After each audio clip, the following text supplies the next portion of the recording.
So, good morning, everyone.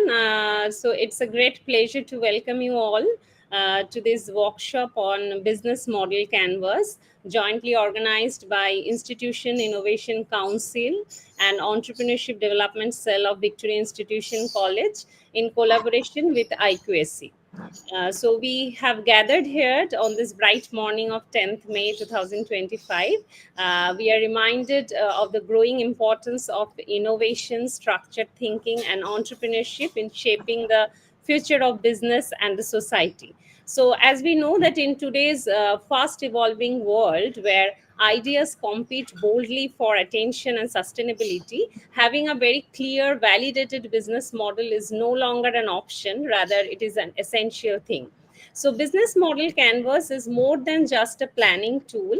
It's a powerful tool to visualize framework that helps entrepreneurship students, professional to conceptualize, design, and iterate their business ideas with precision.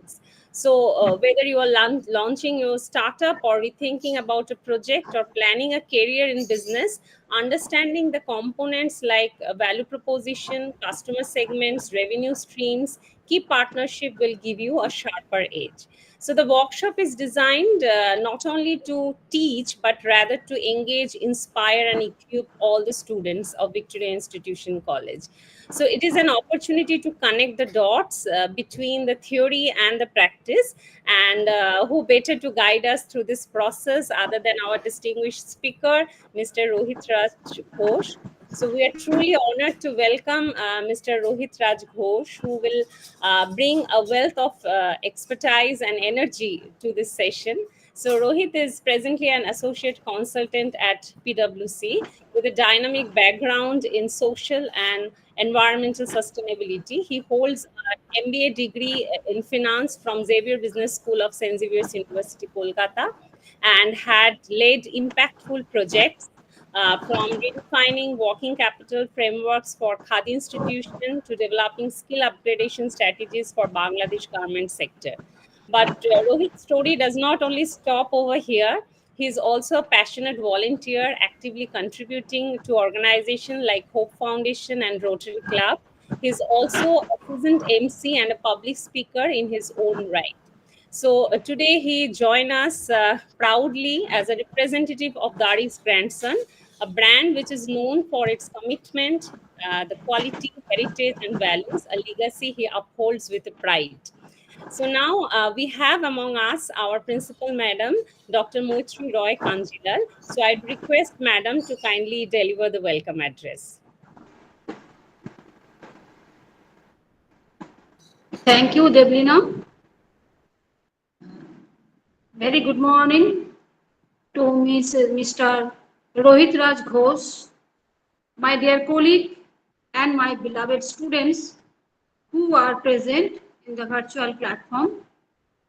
The Entrepreneurship Development Cell under the patronage of Institutions Innovation Council and Internal Quality Assurance Cell is planning to organize the program for the students to motivate them towards the business world where they can build up their idea through startup. And today's speaker, Mr. Rohit Raj Ghosh, as I came to know from Deblina, he is a perfect resource person to enrich our students towards that direction. And I believe our students will get great information from Mr. Rohit, and few of them positively implement their idea so that in future they may become a successful entrepreneur. In our society, job is a big question, carries a big question. So if you become an entrepreneur, in that case, you will be the employer. To become employer is a big thing because you can give job to few persons. Thank you. I wish all the best. Thanks to the Mr. Rohit Raj Ghosh for coming through there, though he has very busy schedule, to enlighten our students. I welcome you, if possible in future, you please come to our college, visit our college, and physically in the offline mode interact with our students. Thank you so much. Thank you so much, madam, for your inspiring words. Madam has always been a source of inspiration for all of us. Thank you, madam. Now I'd request our IQAC coordinator, Shumalo Kormukar, to share his thoughts. Shumaloda, are you there? Okay, I think Shumaloda is not there. Okay, so on behalf of the Victoria Institution College, okay, Shumaloda is trying to join. Uh, just a minute. Uh, Shumaloda, are you there? Yes, I'm here. Yes, yes. Thank you. So now I'd request our IQC coordinator, Shumalo Kormukar, who has just joined with us, to say a few words about this program. Good morning. Yes, good morning, everyone. I'm really sorry I'm traveling, and that's why I have kept my camera off. Uh, as the IQAC coordinator of this college, it is really a great pride for us, matter of great pride and pleasure for us to be able to organize such a program today. I thank the resource person, Mr. Rohit Rajghor, for accepting our offer to deliver a lecture. And I thank the Victoria Institutions College Institutions Innovation Council for organizing such a workshop. I wish this program a great success. Thank you. Thank you, Shumaluda, for your kind words. So, once again, a very warm virtual welcome to Mr. Rohit Raj Ghosh. And if I take a moment to personal privilege, Rohit was one of the most sincere and dedicated student I have ever had the pleasure to teaching at St. Xavier's University, Kolkata. His discipline, his clarity of thought were apparent even then. So it brings me immense joy to see him now as a professional making a real world impact while staying true to his core values. So thank you, Rohit, for taking out time from your busy schedule. And I'm pretty sure your lecture will enlighten us today. So you may start now, Rohit. Thank you so much, ma'am. Am I audible? Yes, Yes. you are audible. Yeah. Um, Good morning, fellow students. Good morning, respected Dr. Moitri Dey, ma'am. Good morning, Devnina, ma'am. Good morning, all the members of Entrepreneurship Development Council under the patronage of IQAC and Institute's Innovation Cell. It's an honor and my privilege to be talking to you all and representing my organization to this wonderful institution. And it brings me immense joy and satisfaction that today Devlina ma'am has personally invited her to speak at the Innovation Council, the program arranged by the Entrepreneurship Development Cell by this eminent university and by this eminent institution. And really, I couldn't have asked for a better platform to speak. And budding entrepreneurs in the form of young students are they are the young mind. They nurture different ideas, they nurture different thoughts, and most importantly, they are fearless. They are fearless to take up different risks. They are fearless to dive deep into their core emotions and bring out the best they have to offer to the world. And that's the best thing to do. And so now, introducing myself, I belong to a business family. At core, I belong to the business family of Dwarik Grandsons. It's a 140-year-old heritage sweet confectionery. We started our journey back in 1885. The reason why kind of old Bengali houses would associate with us because Rabindranath Tagore, Noble laureate Rabindranath Tagore had, uh, you know, praised and appreciated the sweets from our sweet shop, and he had written a lot of sweet. What should I say? Like kind of he expressed it in such a beautiful way that it's etched in the minds of Bengalis. Along with that, Dr. Bidhan Chandra Ray was our patronizer, and he specifically liked our Gulapi Para Shandesh. So it's been a journey. It's been a journey that's been started by my forefathers. I'm the fifth generation of this family, and the legacy of carrying this brand on my shoulders, I have this responsibility, and as a responsible citizen, I would try to carry on this business so that it goes from strength to strength in the coming future, and also like so that we are responsible to the society. A business is not just a revenue generating platform.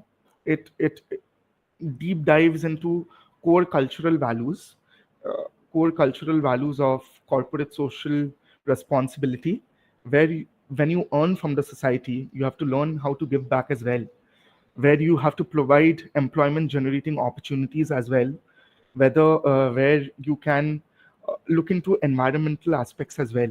So I'm going to be talking about all that, and so I'll quickly.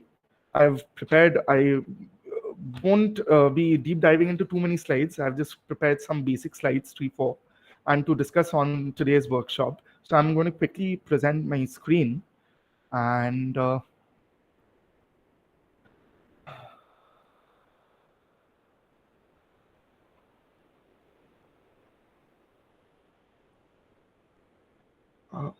ma'am, please could you let me know if my screen is visible? Yeah, it's visible. Yeah. And students, like, please feel free to stop me and interrupt me anytime that you have any questions. So, like, I would be most willing to the best of my knowledge to, like, try to address your queries to the best of my knowledge. So, any business that we start, it depends on some core parameters. So now, if I come back to the chat window, how many of you are interested in entering into a startup or getting into a business of your own, or getting into nurturing a business idea of your own? How many of you are interested or want to do that in future? Any show of hands?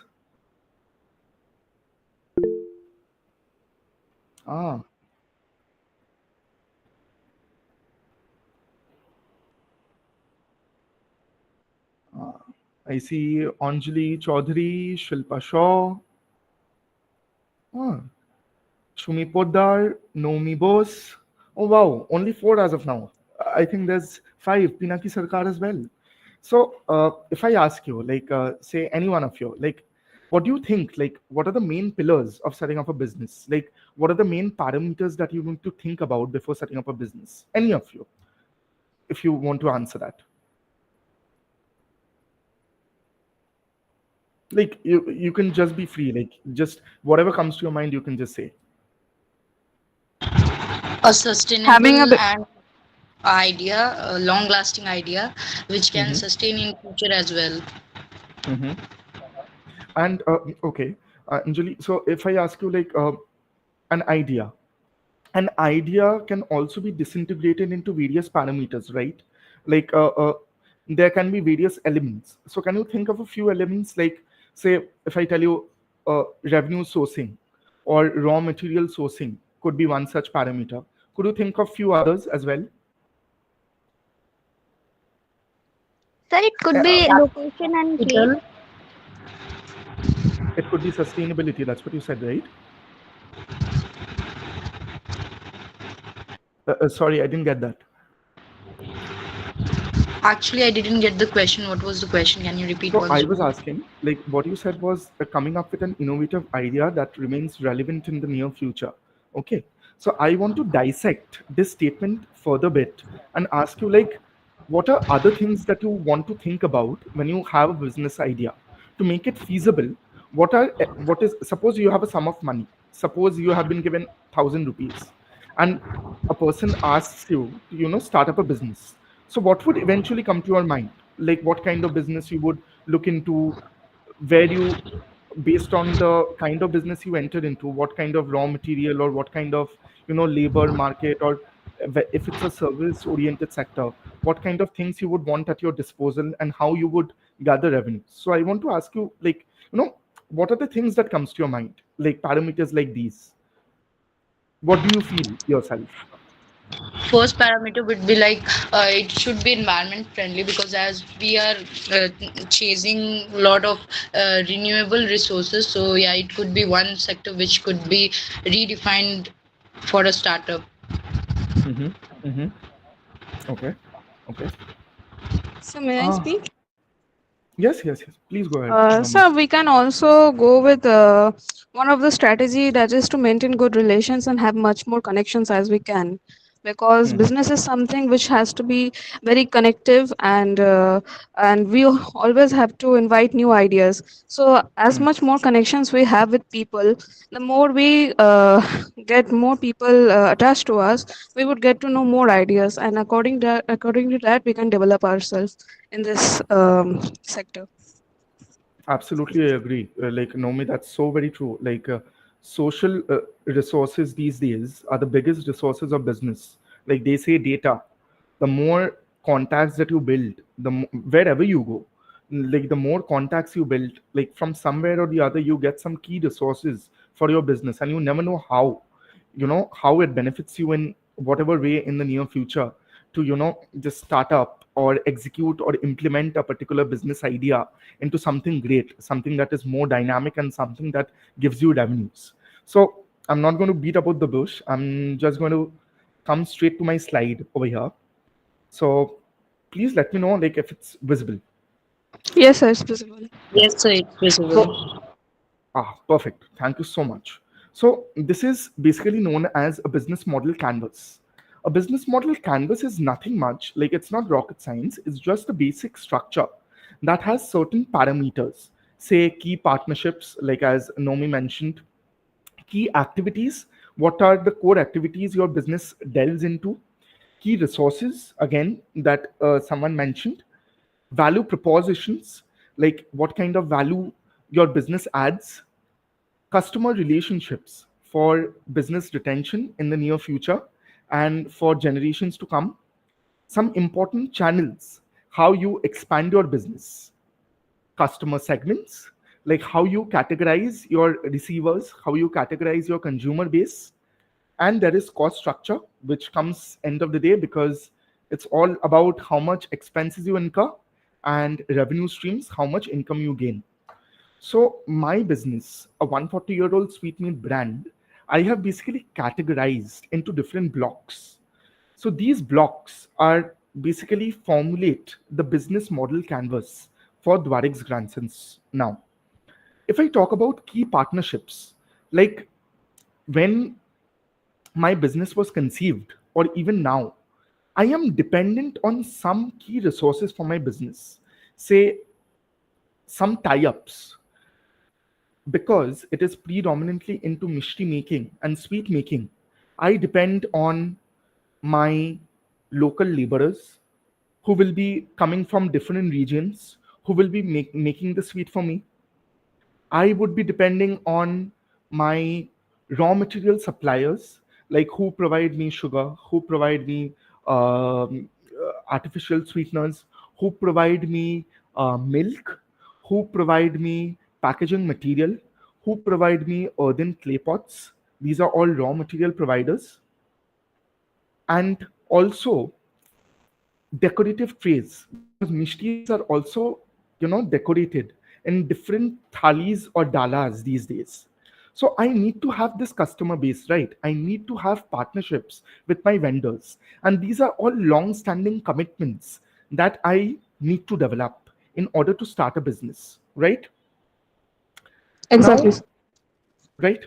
So now, first of all, if I come to a customer segment, I am into sweet making. Today, I make a sweetmeat shop. Surrounding my area, I would think, okay, who all will be my receivers? Who all will be my consumers? There would be some local residents around where I set up my store. Suppose I operate from North Calcutta. I would be depending upon, some local residents who will be buying or purchasing my sweets on a regular basis. I'll be depending on customers who travel all the way down from South Kolkata or say from Rajahat or Newtown, who visit my store because of the name and fame, who want to visit, and they end up being my customers. And I can also consider customer segmentation to be a part of people who come to place an order for caterings, people who come to place sweet meat orders for their social engagements or their events at their place or any corporate events. So I need to categorize my customer base. The categorization of customer base is basically done so that you can understand which customer base is the strongest, whether my local market is the biggest one or my main revenue generating area is my catering client base, or it is that people from far off areas of the city come down. In customer segment, the one I haven't added as of now, and which I'll be speaking at length later on in my slide, is an online platform. Suppose my business is a very traditional business. It doesn't have a presence on online platforms, online delivery apps like say a Swiggy or a Zomato or any other, say Porter, things like online digital platforms like these, food delivery platforms. Cloud They kitchen. all absolutely like how a cloud kitchen operates. So now they also become a customer segment when I incorporate such things. So is it clear, like key partnerships and customer segments? Does anyone have a question? I want to return to the chat window to ask like anyone, any confusion, Sir, could you anything. please repeat once again the last point which you just said because the voice was lagging? Oh, regarding customer segments. Yes, the last point. When I said cloud kitchen, you said something after that.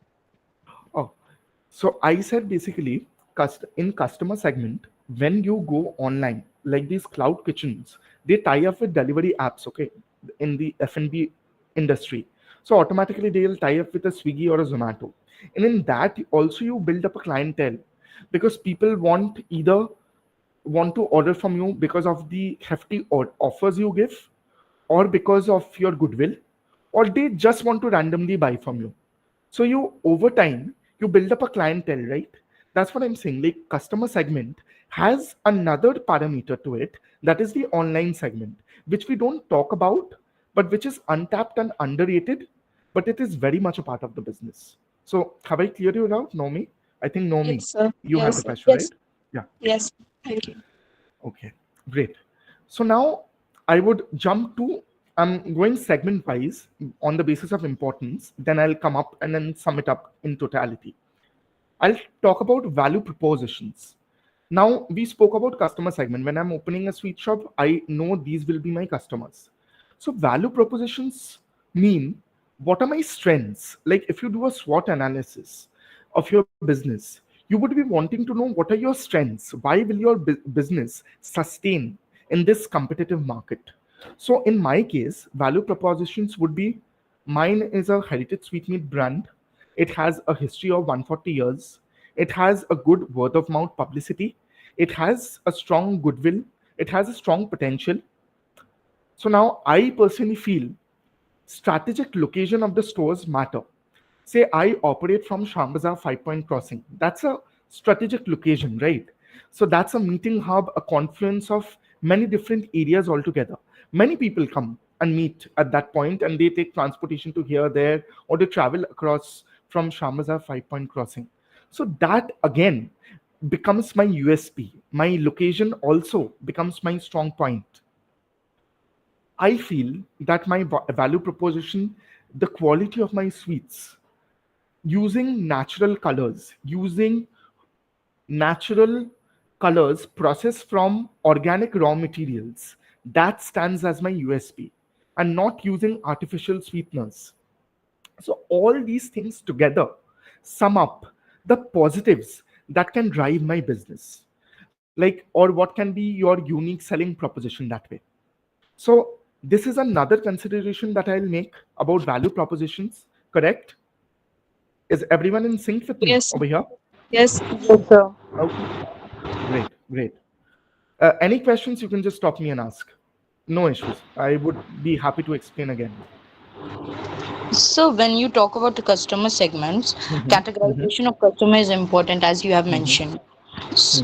After a period of time when I have opened my business, after a Mm-hmm. period of time, how to get to know that from which sector the customers are coming, say by local or they are traveling and coming. The data is gathered how the data is gathered. So yeah, that's a very good question actually. So I personally, for my business, I used to make questionnaires. I would go about interacting with a couple of people during my younger days. I would go about and ask them some questions like what they want an improvement in my business, like what kind of um, potential changes they required in my business, and where they are coming from. Whether they are coming from the local segment, whether they are operating near my store, or they're coming from far away areas. Like nowadays, for feedback, you'll go to any restaurant, and there was a particular case study I read about a green kitchen family restaurant. Over there they have set up an artificial chatbot, and nowadays you go to different stores, these retail stores, and they'll ask you for a feedback, and they have series of questions. Or suppose you go to a particular restaurant, a premium restaurant, for say lunch or dinner. They put you along with your bill a particular slip that contains a customer feedback form, like with your data, with your number, with your mail id, your address, and everything. Automatically, when you tap that data, when you have that database ready with you after operating for say 10 years, or cut it short to 5 years, you will get a trend that is, are people from near my place coming to my place frequently because of easy accessibility, or is it that because of my word of mouth I'm attracting customers from say different regions of the city, or is it that many foreign tourists are also coming in because of my digital presence, or because my brand is more talked about on papers or something. So this is how you build up on your data, and this is how you build up on your database. Like you go to a shopping mall, you buy some apparel, you'll roll out a feedback form, how you felt and how what was your experience. Specifically in restaurants and F&B, they'll give you a customer feedback form along with your anniversary date, along with your birthday and everything. So data these days become an enriching part of a business. Data is your prime resource. The more data you analyze, the more data crunching you do, the more number crunching you do, the more, with AI all the more. Say and how an Amazon operates, or a Walmart and everything. You require any particular item, and they show you so many ads and so many pop-ups of so many offers that you require on one particular day, and you'll be spoiled for choice with the number of vendors who are offering you at competitive prices and within a short span of time. So this is what data can do these days, and that's why customer segment, and that's why many old business houses don't practice it, because they feel that they have already tapped the market goodwill, or people already know about them.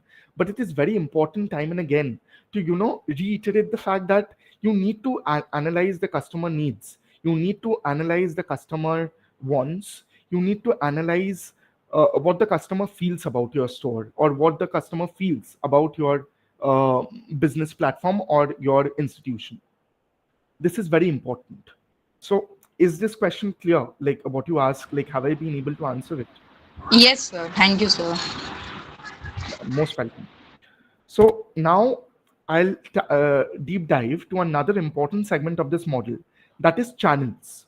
So these days, everything depends on, you have a business idea, you know your strengths, you have studied about your customers, you have built, you have spoken to some vendors who will be supplying you different good stuff that you require. Suppose you're a manufacturing, like manufacturing of a sweet maker like me, and you have tapped all these key resources, key partnership, these suppliers. Now you want to promote the idea that you have a business. You can do it, say, through social media, that you're going live soon, that you want to deep dive into a different business segment under the same brand, or you want to go through print media, say publishing advertisements on old Bengali newspapers or old Bengali magazines, like which we used to do also, or appearing, say, doing a film tie-up. These days, film promotions are very important because many food brands, apparel brands, jewelry brands, you see on the opening slides of the film, on the opening credits, their brand name is shown. This is because it gives you a broader reach. Suppose this film comes out on OTT platform, many people won't go to the theaters. Now the opening credits or particular in-house in-film promotions where people speak about your brand name, so automatically it hits you and it triggers or it acts as a nudge factor that okay, let me try this product, or yes, I had heard this product or heard of this brand from my grandfather or my grandparents. It still exists. Let's drop down over there. So channels and medium, how to reach out to customers or how to reach out to your market is equally very important. Any questions on channels, what it is, and how digital media or how promotions and marketing help out? You guys should be knowing it the best, I'm sure. No, sir, no questions about it from Perfect. my side. Perfect. So now, the two most important things would be key activities and key resources. Now, key activities, I have to deep dive, say, since I'm into manufacturing, my main thing, my main model lies on this is my heart of the model, key activities and key resources. I need to prepare their food. I need to provide quality food. The menu needs to be prepared that I'm going to provide sweet items as well as snacks, namkeen based items. Now, how I prepare the food through my key resources, through my artisans or my chefs or uh, different people who are coming down from different parts of Bengal, they are specialized in different segments of the craft making called sweet making. Key activities and key resources basically go hand in hand. When you have your when you know your key activities, suppose you want to prepare the sweet, okay, you want to prepare mishti. Now you want to reach out to the best artisans in Bengal who can get the job done for you. You connect with them, you get them on board. Now you know these days that man and machinery go hand in hand. a, a business model cannot solely sustain on manual labor. You need to get into mechanization in order to leverage it to a different level altogether, or in order to expand it to a different level altogether. So for this, you need to install machinery where your work gets easier and where you can produce in bulk as well, right? Then you need utensils like where how to store your sweets, warehousing, logistics, kitchen utensils, everything. Like, you should know what you want to do and you have to get your resources together. So all these key activities, these key resources, and again, key resources may an important part is your factory space, especially nowadays when you are in the F&B sector or say any kind of factory space. You need a lot of licenses and compliance issues, say with the FSI. You need a fire license, you need a police license, you need to get a separate license, a trade license also. So all these things form a part of the logistics. So you need to formulate, like, maintain a sheet of say key activities, what you need to do, and based on that you have to tap out your key resources. Suppose you want a trade license or your fire license to be issued, you have to reach out to the appropriate people in the government sector who can get the work done for you. You require the sweets to be made, you have to reach out to the best artisans in town. You want to expand your business, you want to increase your scale of production, you want to scale up, you have to buy the best quality machinery that is required for sweet making. So key activities and key resources, this part formulates the most important, like the heart of the model, I said. Is it clear? Like, am I making sense? Yes, sir. Or Yes, am I sir. just boring you? Yes, sir. Yes, sir. Any questions? Any questions? Sir, I have a question. That is, Mhm. you say just now that labor is a very important aspect of any business or industry, whatever you Mhm. do. So my question here is that, like, labor. So Sometimes labor satisfaction also like matters, whether they are happy with the work they're doing, whether their needs about the working environment and etc are fulfilled or not. Absolutely. Okay, Absolutely. so but sometimes there often we have seen that some of the people like the businessmen fail to provide the labor some kind of support that they need to Hmm. accomplish a particular strategy. So Hmm. how would you advise those type of people who are starting up that how to fill this gap about this Hmm. absence of labor security and everything? Hmm. Absolutely. So, what's your name? I didn't So my name is Nomi. know me. Know me. So know me. This model over here that I've prepared is kind of incomplete because I personally feel there needs to be another segment to the model, and that is basically corporate social responsibility. CSR forms an important part of your business model, be it your relation or social centric relation with your customers, or be it with your own workers or your laborers. You need to know what they want. Suppose for my laborers, my artisans who work for us, who are a part of our family, earlier they used to, in a sweet making concern, it is very hot, the temperatures are high. They didn't have proper uniforms. So I made it a point that I get them some uniforms made.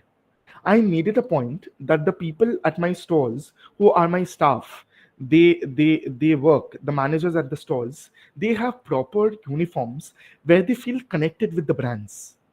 When they want entertainment, I provide them some, say weekend, I pay them some amount extra for, you go out, you have something of your own, or you can arrange a meal for yourself, or you can look into, say, some recreational aspect that you want, or say if my a person working for me is unwell, we go up to them and ask them like what kind of medical help you require, whether everything, your policies and everything, or what kind of, say, grants or something you require in the near future for your sustenance and for your family sustenance.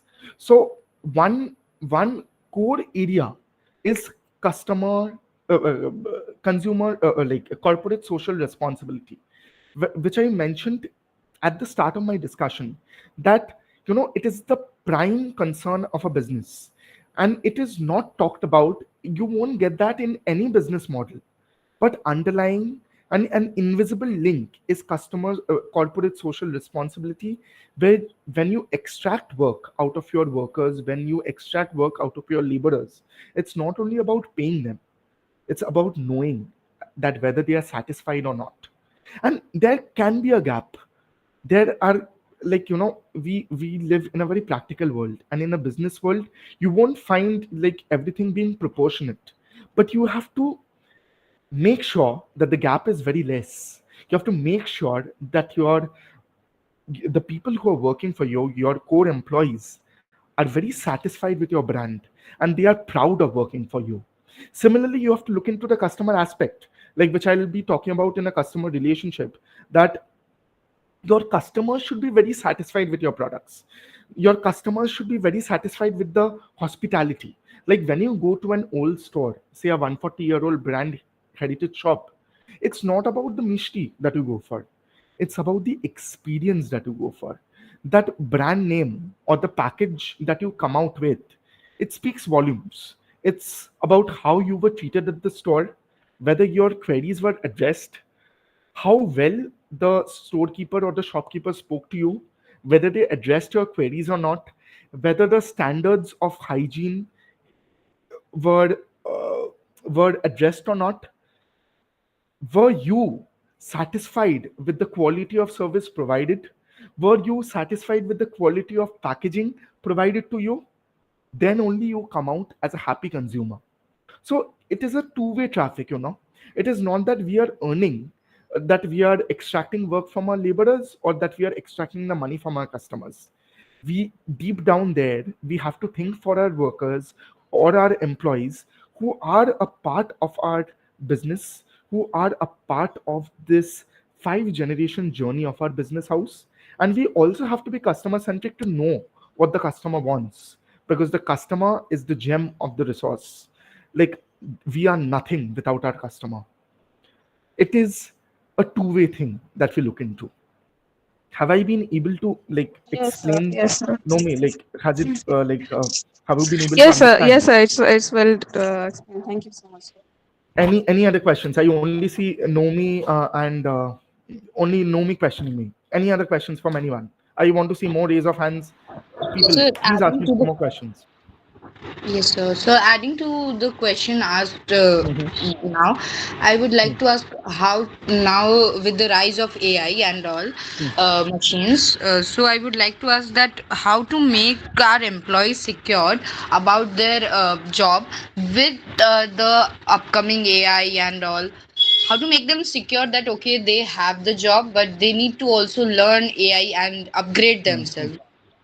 And this is a brilliant question that you asked, Pranjali, because this was in the news a couple of days back in this week.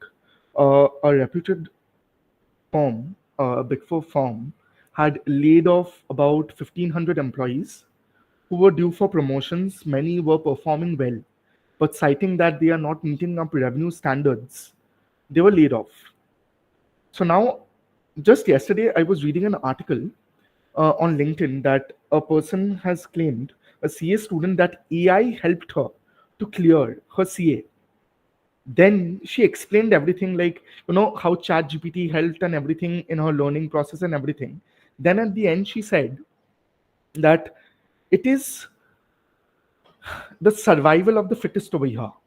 The more quicker you upskill yourselves as individuals or corporate workers or employees, the more you are ready to sustain in the market. But if you are, say, conservative to the rapid changes around you, you will fizzle out. You are futile in the near market. Say, for my business segment, my employees have to follow that standard level of hygiene when they prepare my mishti. They have to wear the headgears, they have to wear the proper aprons, they have to wear gloves when they prepare the mishti with hand, they have to follow the fasai norms. My shopkeepers have to follow the basic hygiene when they're serving the customers or when they are packaging the food for them. These show signs of upscaling. These show signs of progress. If you're not willing to do that, if you're not willing to come out of the conservative zone, then sorry, you won't be getting employed in the near future. It is very important nowadays to be technically sound. There are different segments, say in the corporates, say in a service sector, say IT sector, or this kind of segment. AI has incorporated itself to a different level altogether in its functioning. If I come to the manufacturing segment and the logistics and the warehousing, nowadays we keep AI or artificial chatbots, say in bigger factories like say Amazon warehouses or something. You track a product very easily. You track your this shipment has come, and you raise an invoice quickly. So that's why you get a 1 day delivery or say a 2 day delivery within 48 hours. That's what AI has done. So every sector incorporates AI in its own pace. My segment, say a sweet making concern, has is yet to tap the AI market more. But when I was researching during my MBA days, I read various reports, say on various business journals, say suppose of keeping robots, say robotic machinery. They will be preparing it, and it's very expensive. Installation of these robotics and all these things into the production is kind of utopian, many would think, but it is, we are not far from that area. But all the more, it makes your process more systematic. That's why I said it's an equal culmination of man and machine. It's not that the machine is taking away the employment from man, but it is the man who is running the machine better. And it is the man who decides which machine suits my business the best. It is you who are controlling. But again, you have to be well equipped to run the machine. You have to be well equipped to run the show. That's how we make it a man and machine collaboration, a man and machine partnership. That's what I call it. Have I been able to answer your question, Anjali? Yes, so in conclusion, we can say that the employee should be enough with enough knowledge about the machines and AI which they are Absolutely. using, and if they Absolutely. are after a part of time, if they are not able to equip with it, we should be wholeheartedly say goodbye to them, because if they are not able to upgrade themselves, then it will be not good for our own business. Absolutely. Like, see, like you can give people chance. Uh, you can in the corporates we are given chance to upskill. We are given chance to attend various courses or do some curriculum for technical knowledge or technical advancement. We are say given 2 chances, 3 chances, but if we are unable to prove our worth, we are sent off with a golden handshake. And that's true for any segment, be it in a service industry, be it in a manufacturing industry or an F&B industry like ours, or be it in say distribution, holistic or logistic setup, like say an Apollo pharmacy. They are employing some staff, and the staff doesn't have has zero knowledge of the medicines. They have zero knowledge of OTC based medicines, over the counter medicines, or prescription drugs. So you think that the person would get employed in the long run, or would stay employed with Apollo in the long run? They won't, right? No. So it is your responsible how you nurture your talent. You have your mind, you have your brain, but again, you have to nurture that knowledge to the best of your use, so that see, employees also earn their revenue. Their employees earn their remuneration, and businessmen, they reach their sales target, they also earn their own source of revenue. So I hate to say that only businessmen earn out of a business model, and they gain revenue from a business model. It is everyone, all sources of all segments of the ladder, they derive revenues out of it. My raw material supplier, my laborer, my me, the producer, everyone. And the customer, at the end of the day, he's the king, he's the boss. Basically, he gives me the certificate whether I'm going to sustain in the market or not. So Yes, sir. the it is equal weighing of every parameter that sums up a business model. So I'm going to touch upon like just these two segments, the cost and the revenue. When Whenever you come up with a business idea, say you students will be coming up with a business idea, you would always be thinking, what are the costs you would be incurring? Suppose you want to open a momo shop, you'll be thinking of, okay, we have to buy chicken, we have to buy wheat, we have to buy flour, we have to buy some kitchen utensils, we have to pay for the cook. If I want to start on a small scale, these are the costs that we have to incur. Then nowadays, we also have to think about marketing and promotion, because we are nothing without marketing, we are nothing without promotions. Otherwise, how do we prove our viability? How do we prove our presence in the market? In my case, the cost structure, like what we think on a regular basis, is the labor cost, the raw material cost, the electricity charges at my stores, my factory space. There's a bit of a spelling glitch with marketing. I'm so sorry about that. Marketing and promotional cost, equipment and the factory space maintenance cost, and the cost of fuel. Because we deliver our products through our own fleet and vehicle service to our 3 stores, so automatically it will be an added cost parameter for us, the cost of fuel for delivery. Now if I go into the revenue streams, we earn revenues out of the sale of sweet and namkeen, both from our factories and both from our retail stores. We depend on corporate orders for revenue generation, say offices, say caterings at weddings or receptions or social programs or anything of these sorts. And again, which I've given in brackets, futuristic, we are yet to tap, will be sale through online segment, which is building up and which will grow in leaps and bounds in the near future along with AI. That is the online segment, which is a future source of revenue for me. So, in totality, all these key partnerships, key activities, key resources, value propositions, channeling your marketing and promotional activities, customer centric relations, customer understanding customer segments, understanding the cost structure and the revenue streams sum up my business model.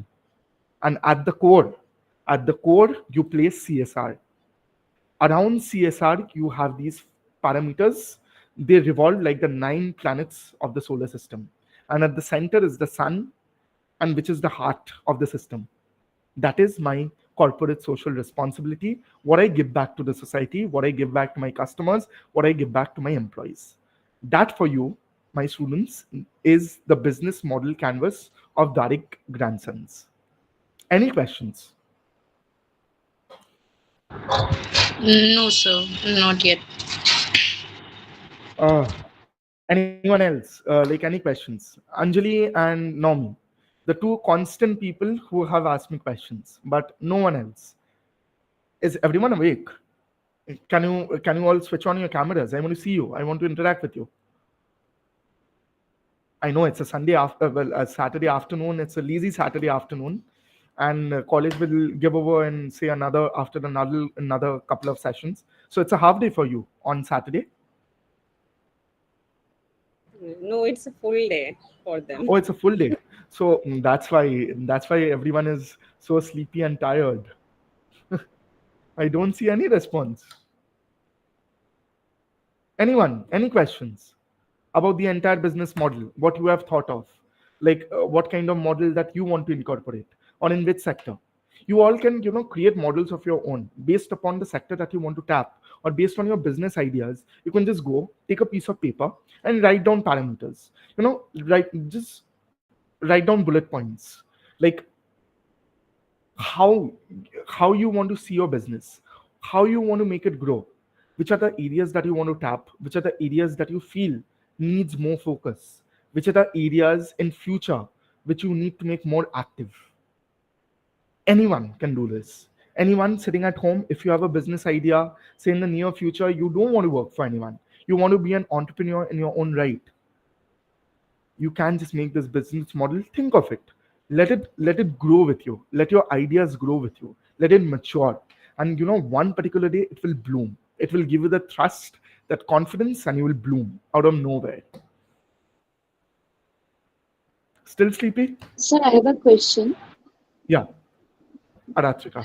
Sir, as a new entrepreneur with a Mhm. limited budget, I think Hmm. it's quite challenging to allocate significant funds towards marketing. What would you recommend Uh, for the to allow newcomers? significant funds to a, I'm sorry, I didn't get you. Towards marketing. Towards marketing.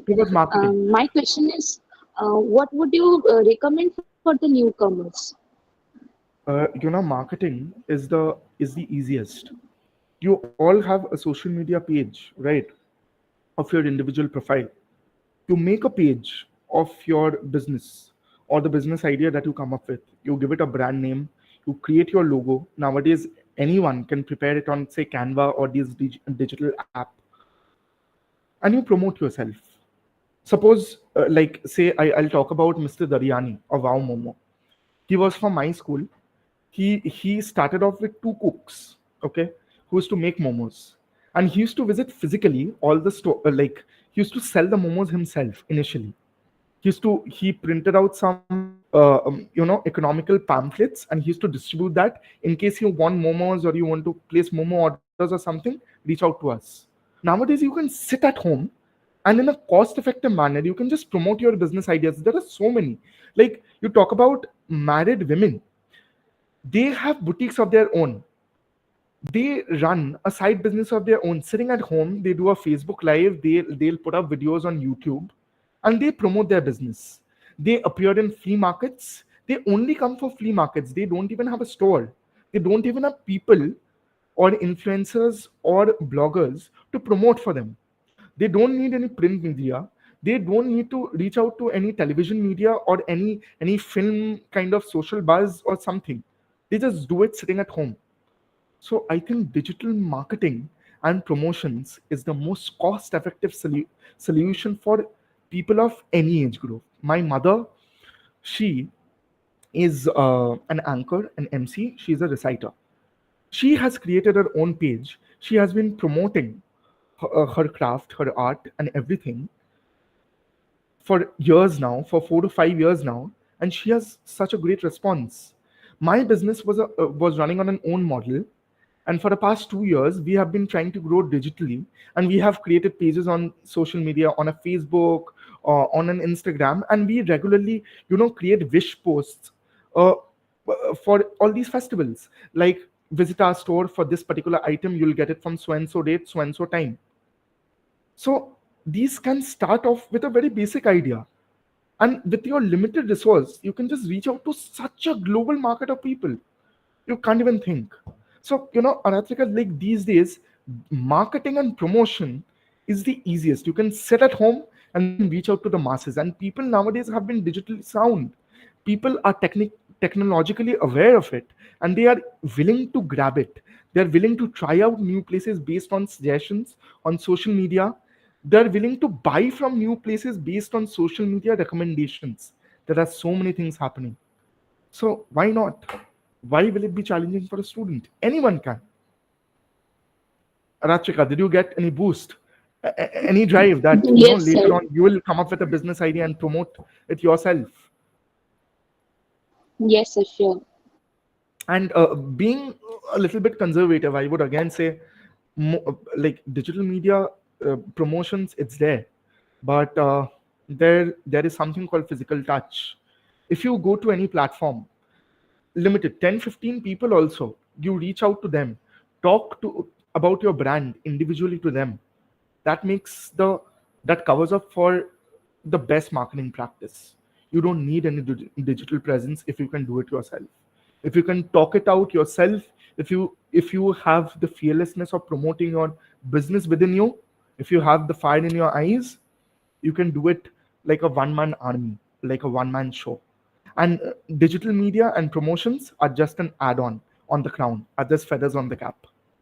So that's how I would like to like encourage you all that come up with your ideas, like no matter how basic they sound, no matter how nascent an idea it is, you can nurture it, you have it in you to promote your idea, to believe in yourself. With your limited pocket money, you save, you invest the money, then you take it out, then you invest in a particular business of your own, and say it will take 2 years, 3 years, 4 years, 5 years, it will require the hard work, but after 5 years you will be in a comfortable position to be an entrepreneur. You'll be in a comfortable position to say that you're providing employment to so many people, and that you are caring for the society and you're giving back to the society as well, and that you're willing to grow. Do I make sense, or is it all yarn? No, sir, Yes, it's sir. Yes, sir. Definitely. educational. Yes, sir. Thank you. So now, an important part along with a business model, if you have a model, okay, so now every business model is faced with a particular challenge, is faced with a particular intervention of a product launch. Suppose my business is steady, it is thriving. Now, based upon the customer market, I decide to launch a product. I have explained over here the steps of launching a new product, like the process that we follow, the brainstorming sessions that we go through while launching a product at our concern. Like the first phase would be analyzing and planning. Like you plan, you analyze, you sit, you have discussions with your business partners that, okay, what kind of product that can we come up with? You research on the market, you do a lot of R&D, a lot of market research, you go out yourselves to other sweetmeat confectionaries also and try out their products. You see and you observe what people from the market want. You will understand the pulse of the customers. So automatically you will require that for the long run, you need some changes in the products, or you need a particular new product to be launched. Okay. So this is your idea. And you analyze the surrounding aspects of the product launch, that all the parameters, syncing it in, you can launch this kind of say a chocolate tart sandesh. I want to launch. I know people are crazy, like college students, teenagers, people are crazy about a chocolate tart. Now I'll do a market research that will it be a win-win situation for me? Will I get revenues out of it? Then, if I feel it's an yes, let's go ahead with the plan. That's your first stage, okay? Second is how you design it. You have a broader plan. You think of it, you keep it in your mind, then you break it up.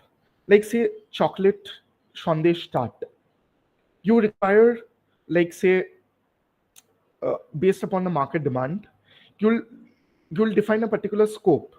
What are the raw materials that you'll require, whether they are cost effective or not, like the cost of cocoa, whether you are using the best quality cocoa or not, whether you are using Hershey's chocolate or not, what kind of raw materials you can use, and whether you can afford to use such raw materials or not.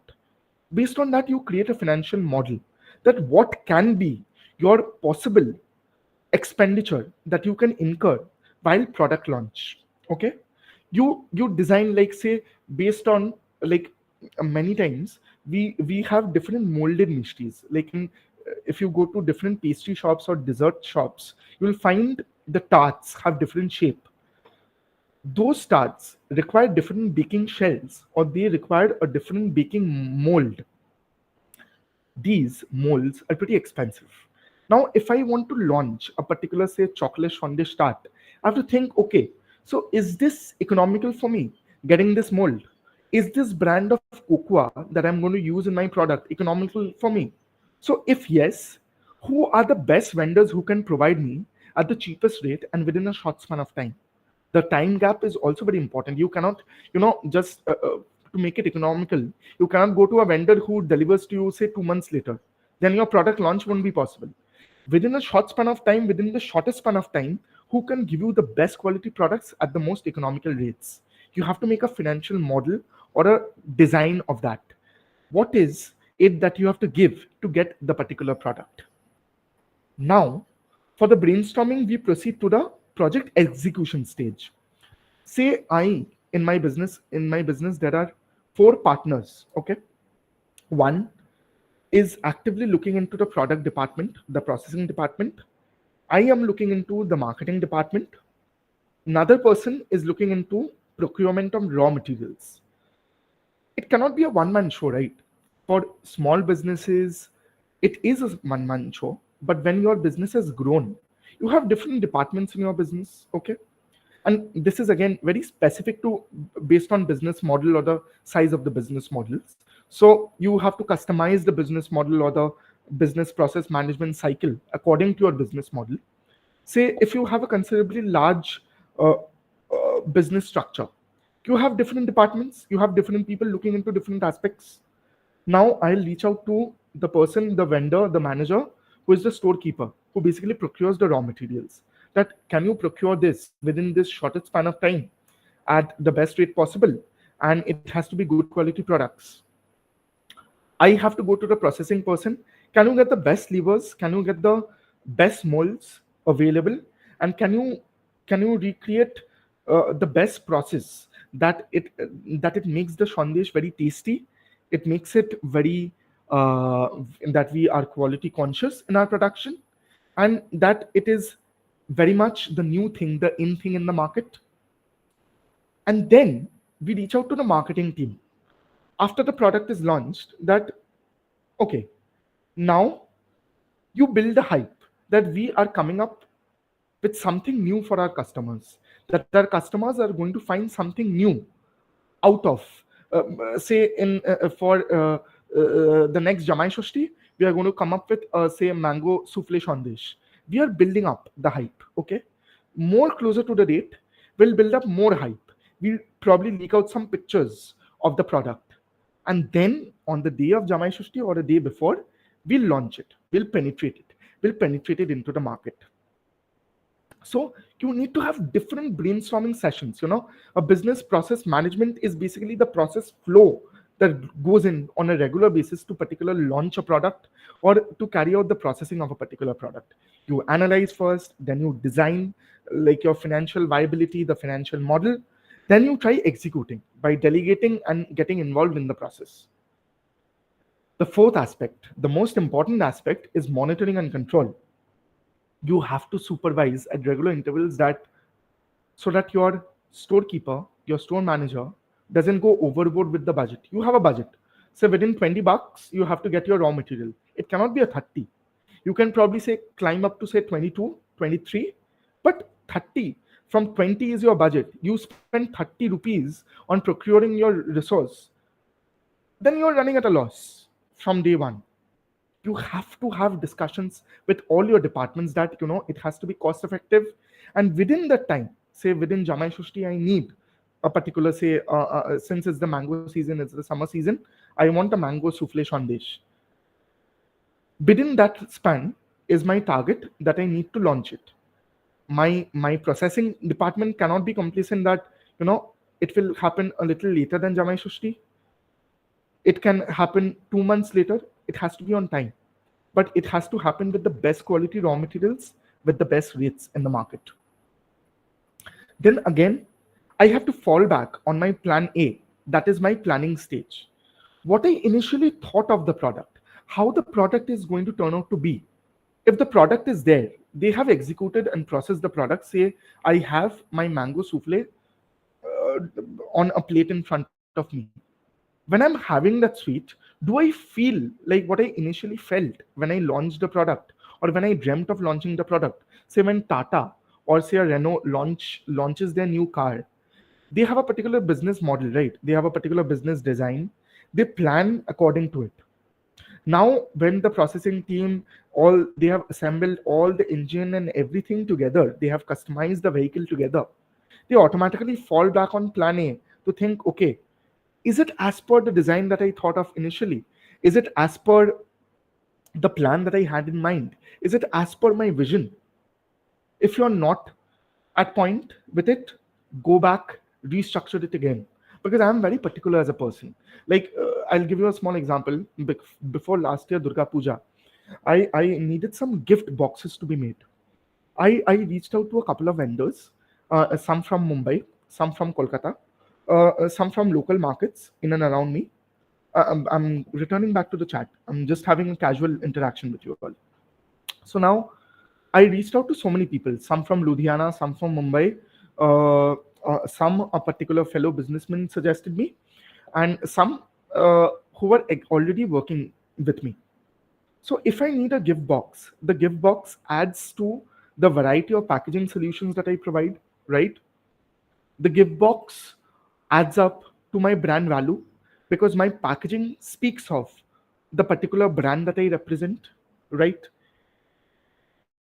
So now Yes, sir. I'll initially want, yeah, right? Any questions on this? I want to make a gift box made. I have 4 segments of vendors that I can reach out to. Some from Ludhiana, some from Mumbai, some who are my existing vendors of packaging, and some who are suggested by, say, Mr. X, who is a fellow businessman.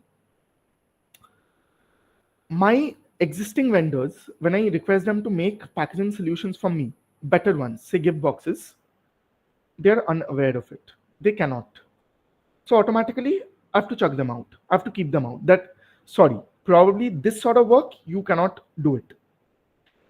One thing was taught in MBA that you have to reach out to the best sort of resources.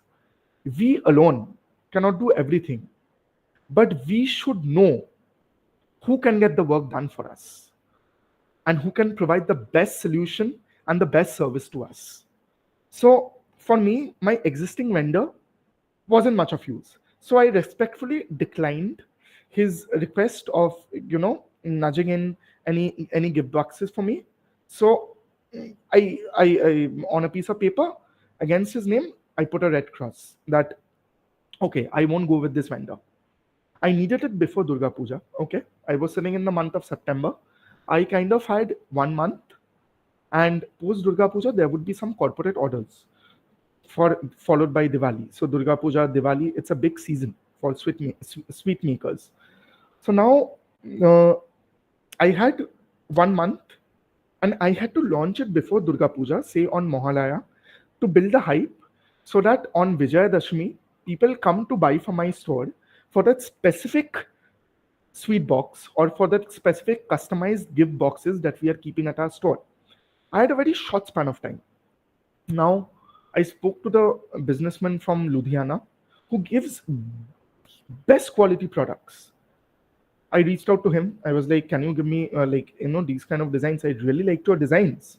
And it seems like your nowadays packaging solutions they are made of sustainable material. They are of some they are made of some ITC boards that can be when they are disposed of, they are disposed of in a particular environmental friendly manner so that they don't cause harm to the environment. So he was providing me that particular solution. He was providing me that GSM, that thickness of paper. He was addressing all the specifications that I wanted. But when I asked him, like, okay, so I like your product, I like your catalog, I like your design, I feel that you will provide me some best quality products, but can you provide me in a short span of time? He was like, sir, I am already overburdened with orders. मेरे लिए तो पूजा के बाद ही होगा, दिवाली के बाद. So it will be a no for me. I reject him. I now go to, I have two more vendors left. One, the Mumbai vendor, and one which has been suggested to me by a family friend. Okay. This Mumbai vendor, when I go, I call him up, I speak to him. Everything falls in place. I like his design. He is giving me a reasonably good quality. But when I'm about to finalize the order, I ask him about the market rate. He was charging me rates which are very high. I was like, okay, say I thought of say 30 rupees of manufacturing cost per box. Okay. He was taking up the cost to say 40 or 45. So I was like 10-15 rupees per box. That would cost me a bomb. I cannot go with this solution because everything falls in place, but the cost doesn't. So again, I have to sit down and reject him. I have only one vendor left. I have 30 days to implement my idea. I go to Mr. S, who happens to be a business friend's contact. I tell him, sir, this is probably the design that I would want. Do you have a couple of designs? He was like, yeah, surely. I can share some designs with you. But I was like, how quickly can you share? He was like, okay, give me 7 to 10 days. I will. Then I was like, okay, after finalizing the design, within how much time can you deliver it? He was like, say another 2 weeks. So 7 to 10 days gone, and say 2 more weeks. So I had some buffer time of 5 days before Mahalaya. I was like, fine, then let's sit for some, let's sit with the design, like designs which I like, designs which you like. So initial 3 days, he sent me a couple of designs. I rejected it. I sent him some better suggestions and I kept on rejecting him. Till the time he delivered me the best solutions, I was like, no, I won't go with it. Then the 5th day, he came up with a better solution. He came up with a better design. I was like, oh, fine, great. So I quite like the design. So the quality of the paper, would it be of the ITC material? Would it be of the sustainable material? He was like, yeah, we can make it at that, but the rates would be higher. Then now comes the finance part, the cost part of it. He was like, I was like, I had a budget of say a maximum 30. Okay. He was like, okay, after that, after taking into consideration everything, I'll make it at say 27 or 28. Now I was like, okay, it's well within my budget. But since I'm a businessman, you need to extract the most out of a situation as well, because everyone keeps a margin. So I had further discussions that I'm going to order on a wholesale basis from him, right? I'm going to order at a bulk. So if you go to a store, if you buy, say, one class note copy, say they'll charge 50, 60 for one. But if you say buy 20, 30 copies, the customer will automatically give, the shopkeeper will automatically give you a discount, right? Over there, I needed 1,000 copies. So automatically at bulk, I'm going to get it at a reduced rate. I had the discussions with him. Now, after having the discussions, I was like, okay, fine, let's finalize it. I gave him an initial advance, and that was the final agreement that I signed with him, and kept on following up with him. When are you giving me the solution? When are you delivering it? Within the next couple of days, he delivered me a sample, the hard copy. I looked at it, I liked it, and we were good to go. And within 2 weeks, he gave me the new packaging, the new gift box. So now, just 5 days before Mahalaya, I have my gift box with me. So now, the next part of my work comes. That is optimization. You have the product with you at your disposal. You have the gift box. But how will you make the customers aware? That's where my digital team came on board. I told them, I gave them small bites. I spoke about the gift boxes myself. I went to my store. I made some videos of myself preparing the customized gift box myself. And then I said that this Pujo, you come and get customized gift boxes from Darik at say 200, and you can order it for corporate functions, you can order it for Dasera, you can order it for Bhai Phota, you can order it for Diwali. That's how I created small videos each day, and I customized it, and I kept it open-ended, that whatever the customer wants, and we can get it done within 200 based upon the customer preferences, and we can keep it in a gift box. And we launched it. And that's how my advertisement campaign began for Durga Puja. And the tagline was Ei Pujote Dariker Bishesh Gift Box. And it was all over social media on my Facebook page and Instagram. This is how I leveraged it. My final product, the gift box, I pushed into the market. This is the final stage, the optimization. So now you see, like I planned for the gift box a month back. That was my analyzing and planning, right? Then I designed it. Then I thought of a financial model that, oh no, these are the costs that needs to get covered. These are the things that I need out of the market. Then I get into a project execution. I spoke to the different departments. I spoke to the vendors and everything. And I shortlisted on one particular vendor. After shortlisting, after he gave me the sample, I checked on the quality. I checked on the color. After printing, the color turns out to be different. So I had to be very particular that I needed that particular shade, and the box needed to be of a particular design. I looked into all the nitty-gritties, and finally, the last icing on the cake was optimization. That was launching it on through the advertisement campaign, launching it digitally. And I got a good response. This is how you launch a product into the market. It is the same for me. It is the same for anyone else who are in this industry. But this is what you follow. And this is the theory behind launching a product. Any questions? Any questions? To the best of my knowledge, I tried to explain you how a model works. So any questions? So when you said about the choice of vendor, you said that it's you are seeing for the best, so you need to be particular about your choice as well. So you have not settled with better, you went for the best. So what advice would you give for newcomers or for new startups for this It is, the choice of their vendors or something like that? Anjali, it is not the best vendor you choose. It is the best fitment of vendor that suits your needs. My best vendor was probably the Ludhiana guy, okay? But he was delivering to me late. My next best alternative was the Mumbai person. He was giving me phenomenal quality gift boxes, but his rates were higher. My existing vendor couldn't provide me the best service.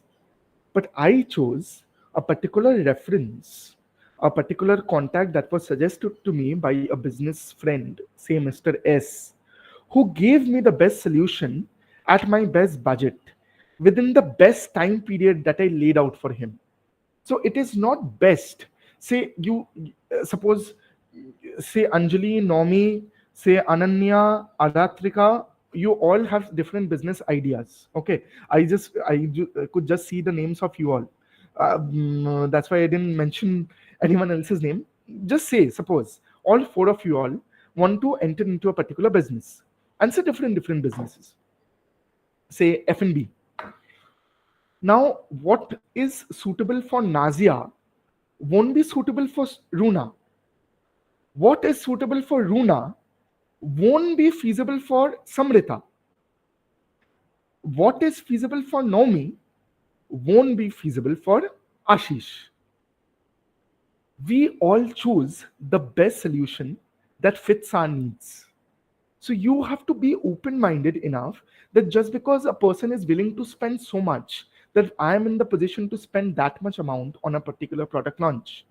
Based on my scenario, based on my capacity, based on my budget, I will decide my vendor who will deliver the best solution, who will provide the best service that I have planned of, that I have dreamt of, and I'm just fulfilling and turning my dream to reality. Is it clear? Got, sir. In conclusion, it's that choose according to your fit. If it suits you, the vendor suits your demands, In a then layman's find a term, vendor. it will be choose according to your pocket who Okay. serves you the best quality product based on your needs. Say some other business house would have a different need altogether. They would be wanting more premium quality things. But for that particular Durga Puja, say Durga Puja of 2024, I only had the budget of spending that much amount for the packaging, and that's the best solution that I had. Simple. Okay, sir. Thank you, sir. Any other questions, anyone? Sir, one thing I'm curious to know about, which might not consider this topic which you said, that is like in F&B sector, the one most challenging factor is the perishability factor of their Mhm. products. Yeah. Like they're very vulnerable to perishing, like a particular period of time. Mm.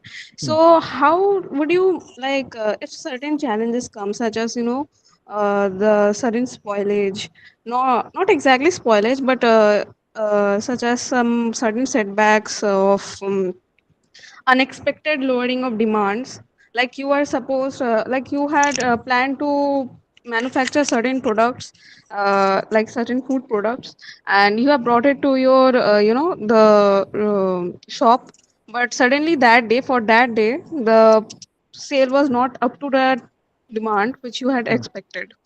And one more thing also, that is the suddenly the the weather is nowadays very fluctuative. Mm. So food and this type of things are very much perishable. So how should a startup or just a normal famous company such as yours control or face these challenges? I'm curious to know about that. So Naomi, it's basically uh, market trends. Like since we have been for years in this business, and that's where a new startup would falter. That you need to study the market. Say each day, suppose you enter into a business of say momo making, or say I'm only talking about food. Say it could be candle making, or it could be crochet flowers. So now or I'll just come back to me, because it is perishable, you mentioned, right? So now Yes, a I know perishable. it is perishable. So my products are mainly made of chana. A chana mishti is perishable. It has a shelf life of 1 to 2 days. So now during the winter months, I know when the chana mishti is combined with gur or jaggery, which serves as a preservative, it will serve for say 3 to 4 days. Because it has artificial sweetness with it, it can stay. When the customers take them home, it won't face any spoilage. So during the winter months, say I can send say 100 pieces of Jolbhara Sandesh to a particular store. But in the summer months, if I know, if I'm reading the market on a regular basis, say from my balance, say from my inventory or the stock taking and everything, I realized that yesterday the sale wasn't up to the mark. So today, when I send out Jolbhora Sandesh, and which I know won't serve for won't will perish beyond say 1 to 2 days, I'll probably send in 50, say half. That's how you can better your game. The more market trend analysis you do, the more anal the more you analyze the market. Say on the day of a band, the day of a strike, you still have to keep your shop open, but again at the same time, the sales won't be high. So at that particular day, you cannot send in say 100 pieces of a sweet. You can say send in say 30 to 40, whatever sells. And one thing as a businessman, you have to be a risk taker. The higher the risks, the higher the stakes, the more the returns. There would be some fearing, there would be some fear of loss. But again, say you send, keeping a conservative mind, you had the capacity to send 30 pieces of Sandesh. The market would support the sale of 30 pieces of that sweet. But I was conservative enough to only send 15 to 20 pieces of that sweet. So basically, I lose out on the market or revenue or the sales of additional 10 to 15 pieces of Mishti. So had I taken that risk, I could have earned that revenue. So again, everything is not theory. Being an entrepreneur is not about theory. It is about using your theoretical practices into your day-to-day activities, into your day-to-day practical life, and you take your own call. You are your own boss. If you feel that the market trend based on yesterday's, based on the day it is or something, okay, it can survive. I have the capacity to produce 30, I can send it. My optimum capacity I can produce is 50. I won't go up because the weather is harsh and everything, because of the ongoing political scenario and everything, the market demand won't be high. I'll produce 30. And all 30 are sold. But if I'm conservative, I'll only send in 15 or 20. Then I lose out on the market. So that is something, the more you're involved in the practice, the more you're involved in the market analysis. And it can be for a startup, it can be for a fifth generation businessman also, it's all the same. You have to do your groundwork and you have to take your own risk. The more risks you're willing to take, obviously practical risks, logical risks, not something illogical that, oh my god, on the day of a band, on the day of a strike, I'll produce 50 and I'll expect all my customers to come and all my sweets will be sold out. Obviously you cannot do that, but it should be at an optimum level so that you can earn your resources. It should be a win-win situation. It should be not be conservative, but it should be moderately aggressive that way. So have I been able to answer your question? Yes, sir. Actually, the question was influenced, like I'm saying you, how this question came up to my mind. Like last year, maybe there was a match of India and Australia, and we were all expecting that India would win. But however, it turned out to something different. And on that day, as like all of the people thought India would win, so that's why all the hotels and everywhere they prepared like huge arrangements for the celebration. But it turned out to different something, and no, and the sales also went so less, like totally nil, to be honest. So from that only, I But thought no, that. me, I would interrupt over here. The thing is, an India-Pakistan match, okay? People who are willing to come out of their houses, they're going to different cafes, they're going to different restaurants, they have their screens installed, they're watching the match. Or say an IPL final of Kolkata versus CSK, or an India-Pakistan World Cup final, something of that sort. You are already at the venue, you're already at the cafe with your gang of friends, sitting with your food and watching the match. So automatically, you are earning revenue for the cafe.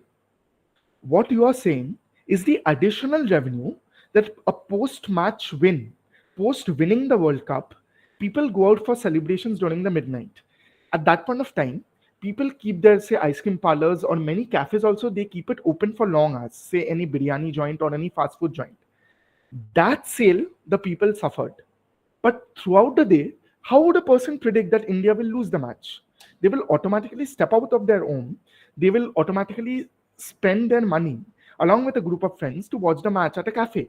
But it is the extra sales that are guaranteed after India wins a World Cup that the people lost out on. You're gaining some, but not the extra bit over here. It's not nil, but you're gaining some that you're thought of. This is where market trend comes in. A business house won't just give you offers just on the basis of an India Pakistan match. So that means, like, an India Pakistan match, India loses, I won't have any sales. But a business house is automatically deriving revenue. Say on Swiggy, you will find all these food joints giving you offers on an India Pakistan match day. You watch the match at home, you're not willing to pay money outside, you're sitting at an so and so offer, you're purchasing in bulk.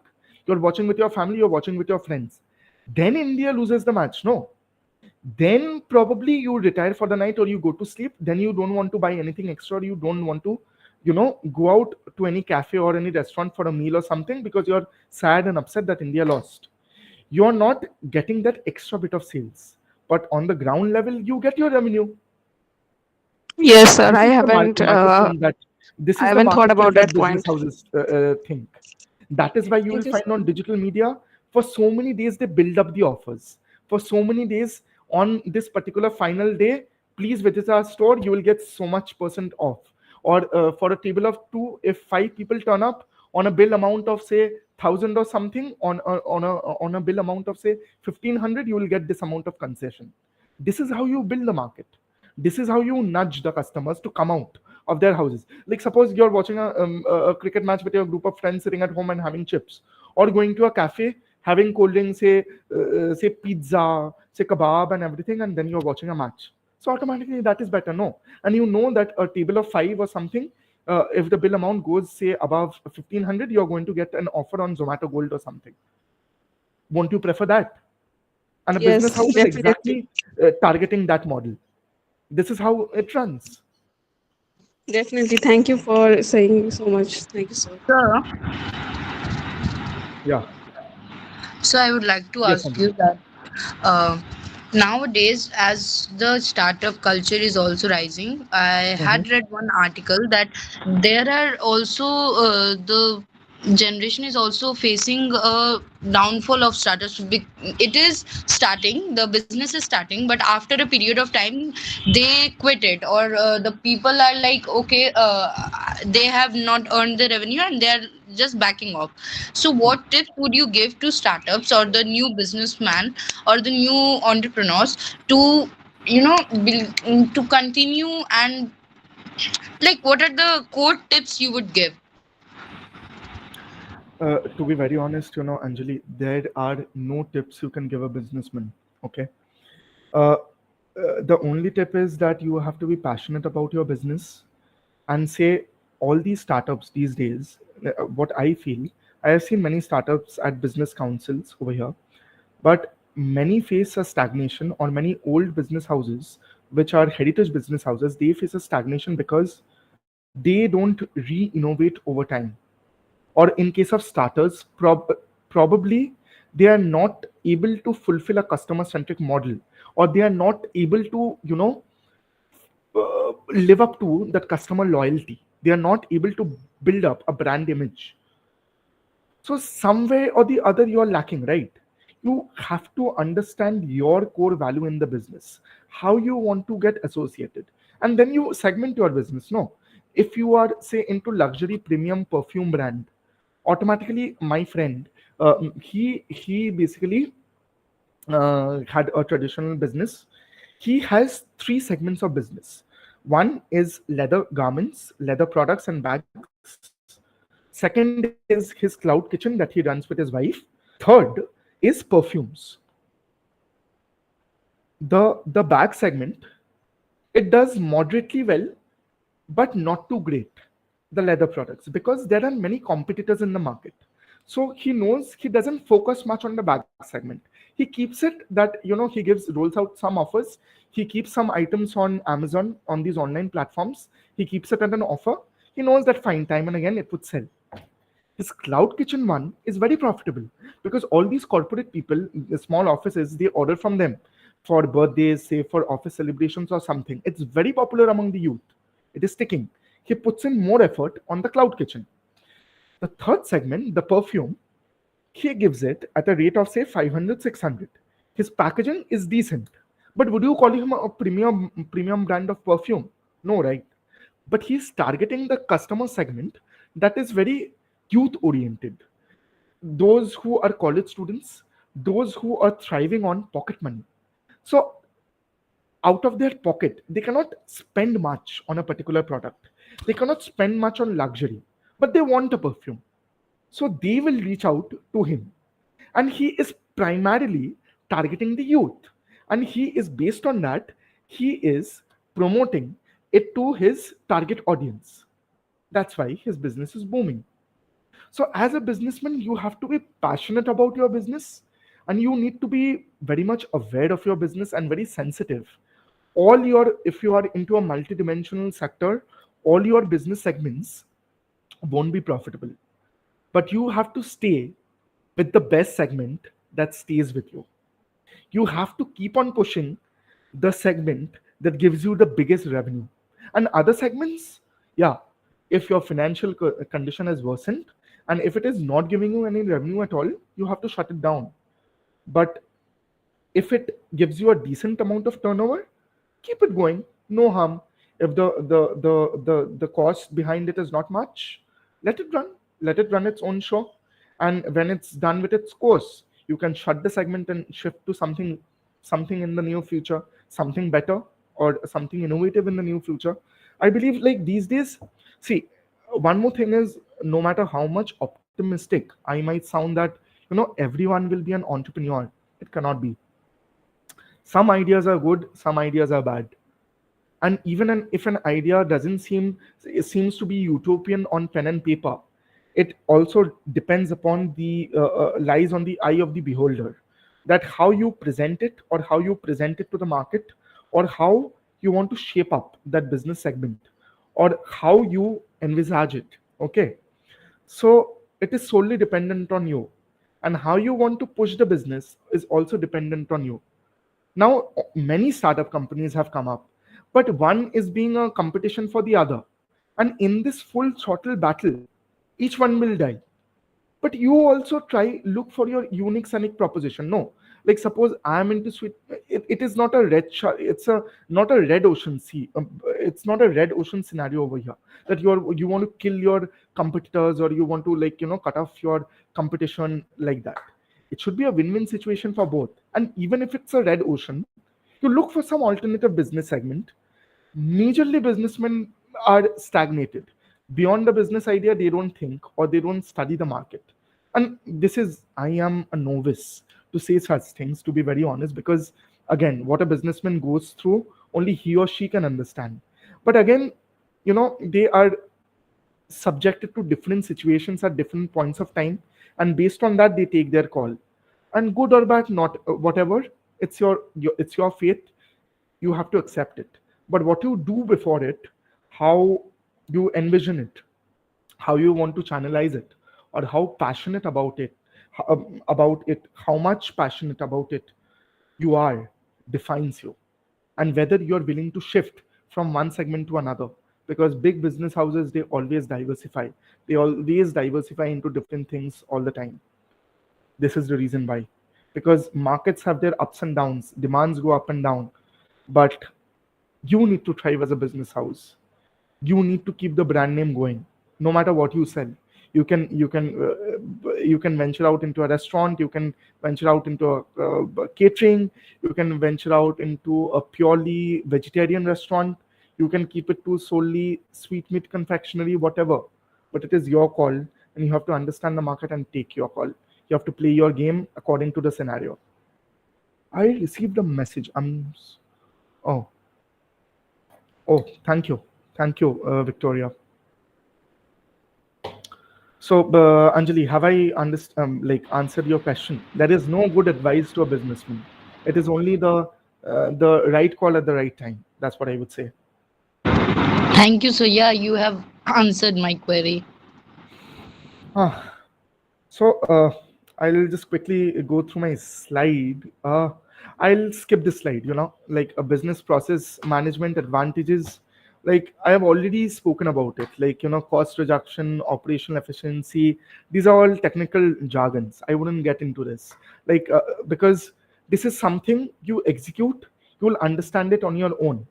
Like how to enhance your customer experience, how to build up on your productivity, how to streamline your workflow, how to streamline your product flow, how to streamline your packaging solutions. Everything is in your mind.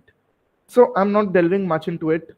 If you put in the best practices, if you have a thriving business model in place, if you have a thriving business plan, and if you go according to the business process that suits you at the that serves you the best at that particular point of time, then you're the boss. Then you win out of any situation.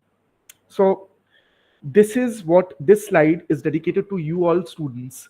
After you win in your life, after you end up being, creating a successful startup, you will understand the importance of this slide. And I'm sure you'll attain heights. Whatever business ideas, beautiful ideas that you have, these innovative ideas, keep the hunger in you, because it will take you places and it will make your business ideas grow. And maybe someday you'll be one recognized businessman on some reputable platform. Who knows? So this slide is basically dedicated to you and for your achievements in the future.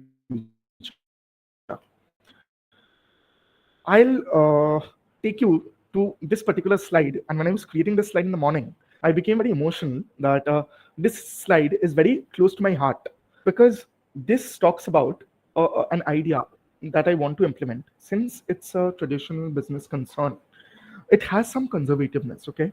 So there are partners or there are family members who wouldn't want to launch a Swiggy. But I know the importance of an online platform, say a Swiggy or a Zomato. I have used Swiggy, but it is not necessarily Swiggy. There are many other platforms, okay, that you can tie up with. It has to be in accordance with your product and the type of product that you cater to. So now I am very passionate about entering into this online platform business model. So I am thinking of launching Swiggy, and I am in a convincing stage with my father that we can do it and we can get the share out of our market. That's why, if you remember, in the business model slide, I had written in brackets futuristic for online platform. That is something that I'm yet to tap and that I'm yet to venture into, and which I'm putting in all my hard work, so that say within the next couple of months or a year, I can be on the online platform, say a Swiggy or a Zomato or any other reputable platform.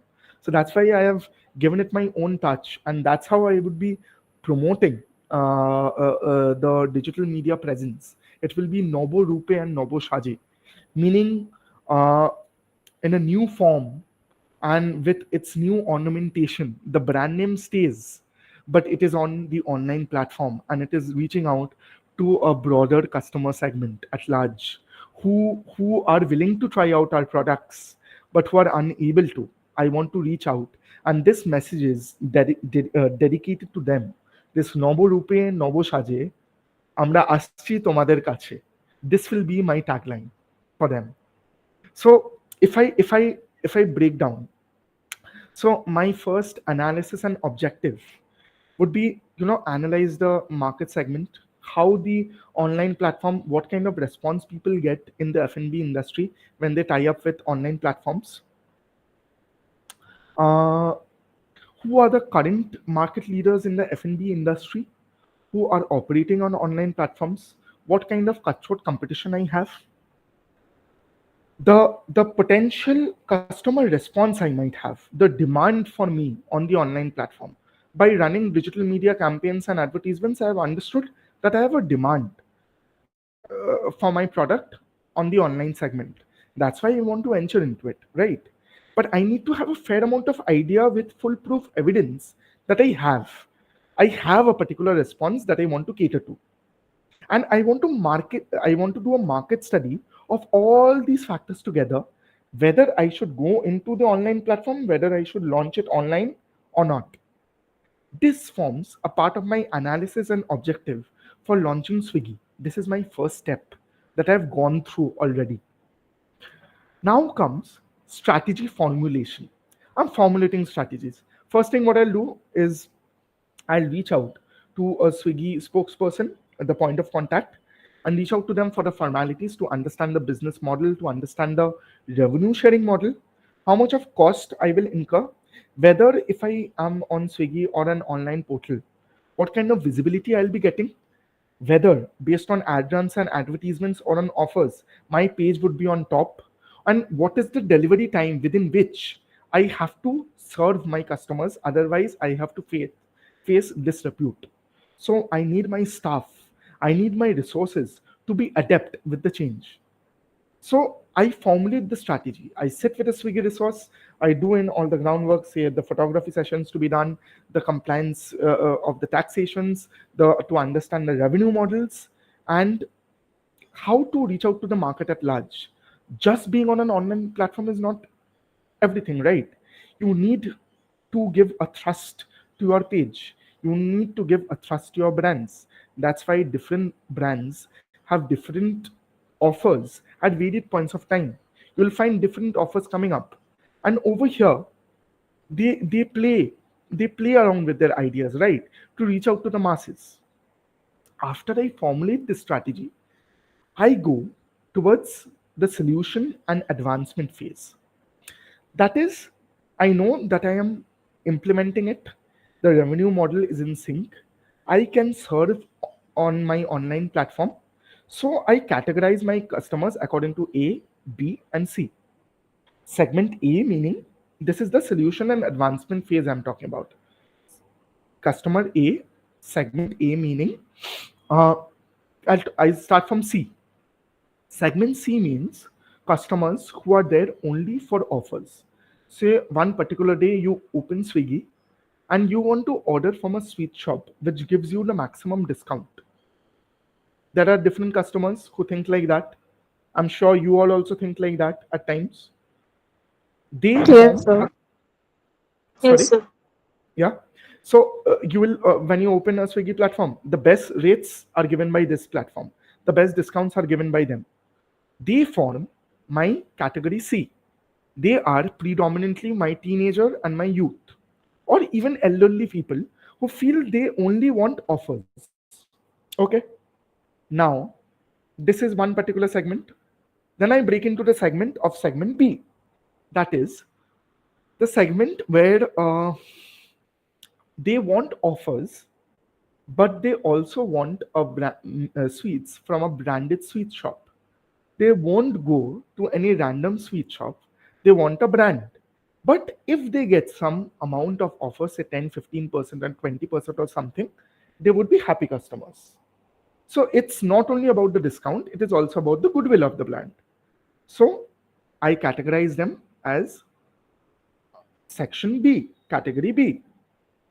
Now comes my category A, which are premium customers who only come in for my brand name and who only come in for my goodwill. And how you can tap these or segment these, because when you there's a lot of algorithm behind that goes into it. You have your database, you'll understand who purchases what from your shop, the amount of orders. In case of big orders, you know which business house or which customers on an individual basis or a corporate house on every year, what kind of order sum or what kind of orders they place, big orders or small orders. So based on this, you do an algorithmic search, and these are a little bit technical also, because these are technical driven and these are AI driven. And you get the segmentation that your say main category lies from A to B, or your main segment lies from C to B. So you get a trend in the market. Then you plan out your resources, that you need a particular manager who would run your Swiggy, who would do the inventory, because it's a little bit deviated, because it needs technical sound knowledge. The person who can operate the phone, the person who can keep record at the back end, a person who can do a lot of technical stuff. So I need a manager and who fits in the role of a shopkeeper also, who can uh, arrange the sweet boxes or pack them up at the quickest point of time. Say I have 10 minutes for an order delivery. I cannot have a sloppy shopkeeper who is packing it beyond the time that is given. then I would be penalized or my ratings would go down. So I need a skilled resource. And if I look around the market, say locally, or if I place an advertisement on papers, or I can just reach out to different business organizations, or there are many recruiting agencies that I can go up to who can provide me the best quality of staff who will serve the role of the dual role of a manager as well as a shopkeeper. Now I need to look into the packaging solution as well. Again, that Swiggy meaning it will be an online delivery. Now locally, if a person is carrying, the box quality can be up and down. Probably the box won't be affected. But if it's on Swiggy, I need some premium quality boxes that won't wear and tear away with the distance the box has traveled. So I need to take into consideration again vendors in the market who give me the best boxes for online delivery. Now implementation phase would be implementing after background work and everything. How I implement, I get the resource, I get the packaging solution, I get my sales staff, my human resources in place. I think of the best offers that I can cater to my the most strong segment of customers that I deal in, say B2C or A to B, or majorly A to B and some C, or majorly B to C or some A. Based on that, I think of the offers. Based on that, I think of the advertisements and the ad runs, so that my page is always on top, that my page is visible. Now I go into the market launch. After everything has been done, everything is implemented, I run ads on my Facebook pages and my social media that we are going to go live on so and so platform very soon, just before the festive season, say before Durga Puja. This time, order your boxes online. Last time I said, please come to our store to get the gift boxes. This time I would say, I'll deliver it to your doorsteps. The gift boxes I'll send to your doorsteps. Please order at your convenience your customized gift boxes. That's how I'm launching the product in the market. And if the product is launched and if there is enough love and affection from the customers in the market, I get what I want. I make it a success. This timeline of this Swiggy launch would be a success, and it would indeed be a Nobo Rupe, a Nobo Saje, এবং একটা নতুন আকারে. That would be a new source of revenue, a new source on a new segment of online customers that I would be targeting. Any questions? Any questions? This slide is very passionate for me because this is something very real, and that's why I wanted to share with you all. Firstly, I would wish you all the best for your Thank you new so much. launch. Your name again? I'm sorry, I'll just go back to the chat window. Anjali, It's Anjali. Anjali. Oh, Yes. thank you so much, Anjali. Yes, sir. And sir, for the question part, I have one question that like you are going to choose or you have already chosen Swiggy. So, if someone is new to online mode or had a conventional business, family business, so if they are launching for online mode, uh, how to choose a particular brand or their partner, online partner? What are the ways to choose them? So basically, these days, you have to do some research on your own. There, I had actually chosen Zomato, and still now there is a doubt Swiggy or Zomato or whatever kind of.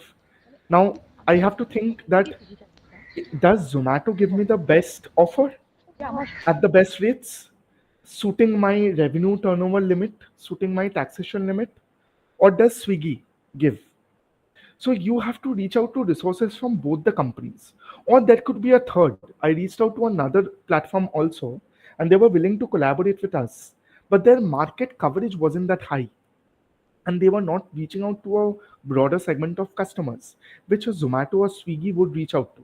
So this, you have to do some amount of brainstorming session with your fellow vendors that who gives you the best solution, the person who gives you the most optimum solution, again, the best solution at the best rate, and which is best suited for you to execute the best business idea for you at that point of time, is your vendor. So my answer remains the same. It has to be all the best for you, and then only you choose and pick a vendor. And then only you choose and pick an online vendor again. Okay, sir, got it. Thank you, sir. Thank you. And I I have come to the end of my deliberation, and I wanted to. That's why I named the slide that I want to end on a sweeter note. Uh, these were my old boxes, and we have modified it last year. I couldn't share the pictures with you all, but hopefully next time if I come down, I'll share some pictures with you all, like the changes in the boxes that we are doing. So this is what it looked like, and probably next time I'll show you what it looks like now. There has been a leap, and probably we end it on a sweeter note, dreaming that we can all do it, and dreaming that we can all, uh, turn our dreams to reality, and reality that is, in the long run, that is sustainable, reality that focuses more on sustenance, reality that nurtures your passion, and reality that gives back to the society as well. You cannot be a selfish entrepreneur. You cannot be a selfish businessman also. You cannot only think about revenues. You also need to think of your customers, your key stakeholders, your employees. You need to think of so many other things. You need to think of Mother Nature as well, the quality of boxes you're using. So all these things together make you an entrepreneur and make your business model canvas a success. With this, I end today's session. I'm sure I gave a lot of gyan to you guys, but it was to the best of my intentions.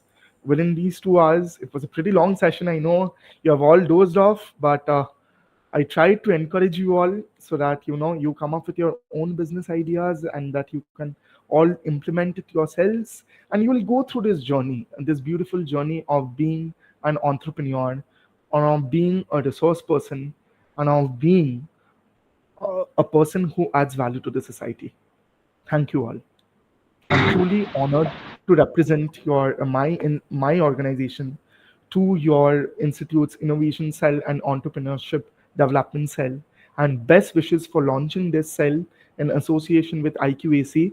My heart goes out in support of this council, and may you all thrive. May you come up with the best of events. May you come up with the best of ideas, and may other people also come down and encourage you to the fullest, so that you all turn out to be big established business tycoons of the near future. Thank you all. Thank you very much, sir. Thank you, sir. Thank you. Thank you, sir. It was a very valuable session for us. Thank you. Thank Thank you. you, sir. Okay, so we can take one more question. If Yeah. there is any other question, maximum 1 to 2 questions. Is there any other questions from anyone? Okay, I think the session was itself engaging and interactive, so they have asked already the questions. So one announcement for the student, that we have already shared the feedback link in the chat box. So kindly fill it up. Your attendance will be taken care from there only. So thank you, Rohit. It was truly a pleasure to witness your session on business model canvas, especially how you explain the concepts like partnership, the key activities, importance of CSR activity, customer relation with such clarity, confidence, and in depth. It was both impressive and inspiring. Especially the engaging examples, simplified explanation, and practical insights that you have made each and every slides relatable and clear to the audience. So thank you so much for inspiring us with such a wonderful model. I Thank you so think much, there is. ma'am, like for giving me this beautiful platform to speak my heart out, and I'm indebted to you. And Thank you so much for this honor and this privilege of presenting in front of your dear students. I truly feel honored. Thank you. Thank you. We have also enjoyed the session throughout. So, as we have come to the end of today's session, I would request Dr. Chitrida Bhomik, who is an associate professor of economics at Victoria Institution College, to propose the vote of thanks for this program. Thank you, Devalina. I think I'm audible. Yes, yes, you are. Good afternoon, everyone. It's my privilege to deliver the vote of thanks on behalf of the Victoria Institution College. First and foremost, I extend our heartfelt thanks to our esteemed speaker, Mr. Rohit Raj, for sharing invaluable insights and experiences. Your words have truly enlightened and inspired us. Thank you, sir. I would also like to thank our respected principal, Dr. Moite Kanjilal, our IQAC coordinator, Dr. Shumanlu Kormakar, for their constant support and guidance in organizing the seminar. And a special thanks to Dr. Devalina Mujumdar, the coordinator of the SAIL. A sincere thank you all to our faculty members and organizing committee for the efforts to make the success. Last but not the least, a big thank you to all our dear students and attendees for your active involvement and enthusiasm. Let us carry forward the knowledge we gained today and apply it meaningfully. Thank you once again and have a great day ahead. In the form of Nobu Rupe, Nobu Shaje. Thank you all. Thank you, Chitrita Di. Thank you, Thank you, everyone. ma'am. Thank you, students. Thank you, Rohit.